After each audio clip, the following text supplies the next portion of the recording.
दोस्तों, किशोरी क्रिएशन से मैं सपना शर्मा आप सभी का हार्दिक स्वागत करती हूँ आपके अपने चैनल पर। दोस्तों, सावन के महीने में भोले बाबा की कहानियाँ सुनने को नहीं मिले, ऐसा तो हो ही नहीं सकता। तो दोस्तों, आज की वीडियो में मैं आपके लिए भोले बाबा की बहुत ही प्यारी कथा लेकर के आई हूँ।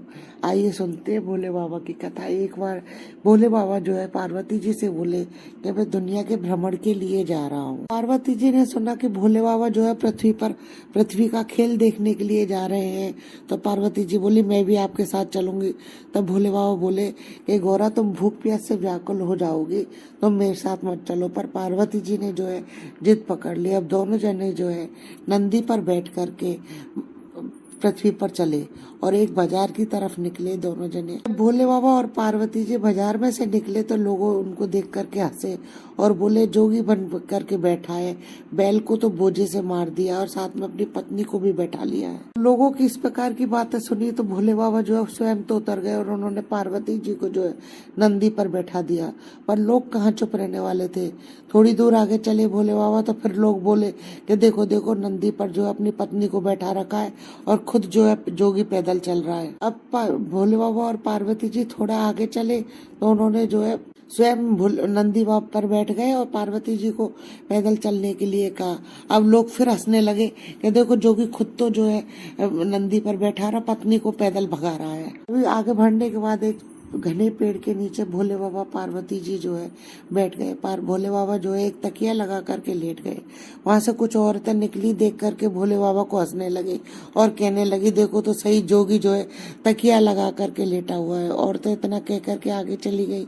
जब वापस लौट करके आई तो उन्होंने देखा कि भोले बाबा ने जो है अपने सिर के नीचे से तकिया निकाल दिया। फिर औरतें बोली कि देखो तो सही, जोगी में कितना घमंड है, हमारे कहने के बाद जो है इसने तकिया निकाल दिया। भोले बाबा जो है औरतों इन बातों से परेशान हो गए तो भोले बाबा पार्वती जी से बोले देखो पार्वती जी, दुनिया के खेल कितने निराले हैं, लोगों को किसी भी प्रकार से चैन नहीं है। अब हम जो है कैलाश पर चलेंगे और वहीं पर चैन से रहेंगे। अब थोड़ी दूर चले तो पार्वती जी जो है भोले बाबा से बोली मुझे तो बहुत जोरों से प्यास लग रही है। तो भोले बाबा पार्वती जी से बोले मैंने आपसे पहले ही मना किया कि आपसे भूख प्यास जो है सहन नहीं होगी, आप मेरे साथ मत चलो। पर आप जो है माने नहीं। अब पार्वती जी उनसे जिद पकड़ने लग गई कि मेरे को तो बहुत जोर से प्यास लग रही है, कहीं से पानी पिलाओ। पार्वती जी के पानी की प्यास की कहने के बाद भोले बाबा ने जो अपनी जटा में से गंगा निकाली और दोनों जने भोले बाबा और पार्वती जी ने जो है पानी का सेवन किया। फिर थोड़ी दूर चलने के बाद में जो है पार्वती जी भोले बाबा से बोले कि मुझे तो भूख लग रही है। तब भोले बाबा पार्वती जी से बोले मैंने तो आपसे पहले ही मना किया था कि आप जो है पृथ्वी पर भूख प्यास सहन नहीं कर पाएंगी। अब शिव जी जो है पार्वती जी को समझाने लगे, पर पार्वती जी ने तो जिद पकड़ ली कि नहीं, मेरे को तो भूख लगी है, खाना ही खाना है। अब भोले बाबा जो है एक बुढ़िया के पास गए और वहां जा करके पास ही में भोले बाबा जो है पार्वती जी को लेकर के एक बुढ़िया माई के पास गए और बुढ़िया माई के पास जाकर के बोले बुढ़िया माई अलख ला। तो बुढ़िया माई बोली कि जोगी को जो है अलख में क्या चाहिए। बुढ़िया माई के पूछने पर कि आपको क्या चाहिए तो भोले बाबा बोले कि हमें तो खीर खान के भोजन चाहिए। तब बुढ़िया माई बोली मेरे घर में ही बहुत लोग हैं इतने खाने वाले, तो मैं तुमको कहाँ से भोजन कराऊंगी। उस बुढ़िया माई के इस तरीके से जवाब देने के बाद भोले बाबा आगे बढ़े, फिर एक दूसरी बुढ़िया के पास गए। वहां जाकर के उन्होंने फिर कहा बुढ़िया माई अलख ला। तो वह बुढ़िया माई बोली बाबा को अलख में क्या चाहिए कि खीर खान के भोजन चाहिए।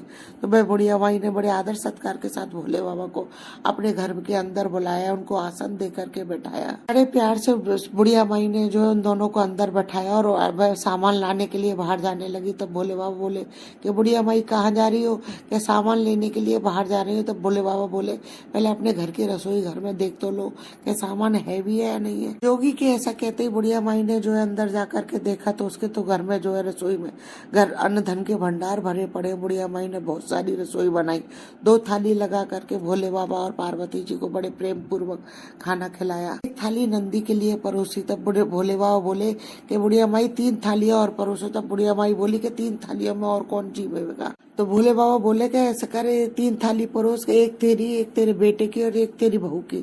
तो बुढ़िया माई बोली कि भोले बाबा मेरे बेटा बहू कहाँ है, मेरे तो बेटा ही नहीं है। बुढ़िया बोली मैं तो अकेली ही रहती हूँ, मेरे बेटे बहू कहाँ है। तब भोले बाबा बोले कि बुढ़िया माई पीछे मुड़ के तो देख। बुढ़िया माई ने पीछे मुड़ के देखा तो 16 बरस का बेटा जो है बहू लेकर के खड़ा हुआ है। सब लोग जो है अच्छे से जीव लिए। भोले बाबा पार्वती जी उसके यहाँ से चले गए तो मैं बुढ़िया माई जो है प्रसाद बांटने लगी। अब पहले वाली बुढ़िया ने पूछा कि तेरे घर में ऐसा क्या है जो तू प्रसाद बांट रही है। बुढ़िया से पूछने के बाद में दूसरी पहली वाली बुढ़िया बोली कि वह तो मेरे घर भी आए थे पर मेरा ले गए और तेरे को दे गए, वे किस तरफ गए हैं। पहले वाली बुढ़िया माई जो है भोले बाबा और पार्वती जी के पीछे पीछे भागी। पार्वती जी भोले बाबा से बोली, देखो भोले बाबा, बुढ़िया माई जो है पहले वाली पीछे पीछे भागी दौड़ी आ रही है। पूरे रास्ते जो है भोले बाबा बहुत परेशान हो गए। वह डोकरी जा करके बोली मेरा तो ले गए और उस डोकरी को दे गए।